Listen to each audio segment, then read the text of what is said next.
This is Donald the Fishman, and today we're going to find a better way.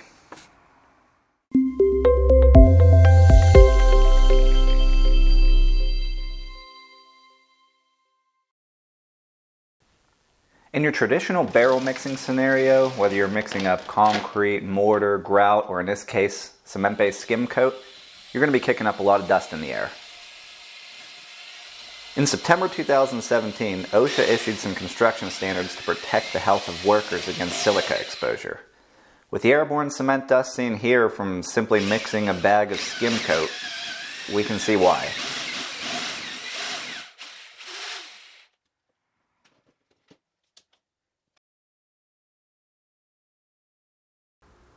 And now for the smarter, cleaner, and much healthier way, we've got the whale tail.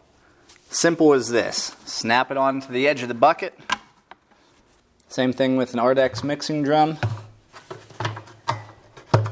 Snap it in. Hook it up to any standard shop vac.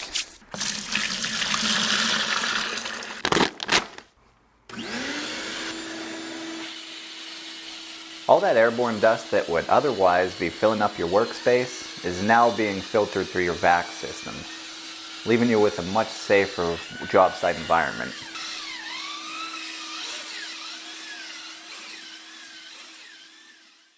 It's a cheap and easy way to keep your job site clean and healthy. Thanks for watching.